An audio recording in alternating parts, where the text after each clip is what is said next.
Fun fact, the average human lives on this planet for about 62 years, according to the world average. However, the oldest recorded human to live was 122 years old, meaning they lived about twice as long as the average human. For us, that seems like forever, but life goes on whether we're here or not. Here's another fun fact. There are trees that can live to be over 5,000 years old, making our average lifespan look like nothing.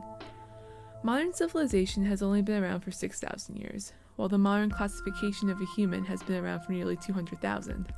But what's 200,000 years when the dinosaurs went extinct 65 million years ago, after inhabiting the Earth 165 million years before that? What about something that's not extinct? Jellyfish. Jellyfish have roamed the seas for 500 million years, at the very least. But before there were even jellyfish, life began single-celled organisms 3.5 billion years ago. Which brings me to the Earth, formed 4.5 billion years ago, assumedly by collisions, gases, and gravity. But the planet that we call home is just one small planet in an ever-expanding universe, which scientists believe is about 14 billion years old, just over 3 times as old as the Earth. So why am I saying this? Well, I don't believe that in the 14 billion years of existence and 3.5 billion years of evolution, we are the only life forms that exist. I simply cannot fathom us being alone in the ever-expanding void that we call our universe. I cannot accept that there's nothing else out there. I cannot accept that there's nothing else in the entire universe that's capable of being alive, even in the simplest form of it. After all, life here on Earth began forming only 1 billion years after the planet itself was made. And of course I say that like it's nothing, and don't get me wrong, it's an incredibly long period of time. However, in the grand scheme of everything that's happened so far, 1 billion years isn't even close to a quarter of the time that's passed. So it's not to say there are things living and evolving on another planet. I say I believe in aliens, extraterrestrial life, any form of life that's not on this planet. I say I believe this because it's one of the few things I've never doubted, and yet most other people have doubted or they simply don't believe in it, such as my mom. Last year, I was watching a meteor shower when my mom came outside to join me. She stood there, cigarette in hand, and the smell of smoke practically choking me. Looking up at the stars with me, she said something interesting. "That's a lot of stars up there. How many are there?" Before I could reply, she went on. "There's at least 20, right? Maybe 100?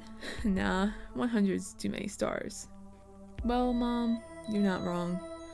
There are at least 20 stars. In fact, you were close in saying there are 100 of them.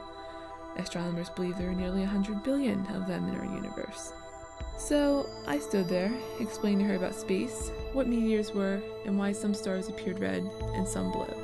She couldn't understand it, but that was okay. Then I brought up aliens, a topic that maybe she could understand the concept of. After explaining to her why I believe they exist, I heard her exclaim, with the slightest tinge of disgust in her voice, "You can't possibly believe in aliens. That's crazy." But I do. I believe in aliens. If she thought 100 stars was a lot, boy oh boy would knowing that there are at least 2 trillion planets in the universe really shake her up. I explained to her that there is no way, in my mind, that we are alone. While there may not be other life forms in our solar system, or even our galaxy, there's a pretty decent chance it can be elsewhere, given the incredible amount of planets there are.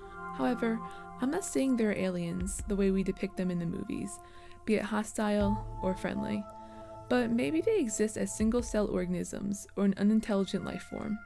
In 4.4 million years, humans alone have come so far in evolution and intelligence. Even over the last 100 years, our technology has vastly improved and is on a rapid climb to getting even better. So, to tell me there is nothing else out there that is capable of doing the same thing is like telling me there is nothing but one small seahorse that lives in the entire ocean. Is it possible? Sure. Is it probable? Not really. All I have left to say is yes, Mom, there are at least 20 stars. And yes, Mom, your daughter does believe that there is life somewhere out there, just waiting to be discovered.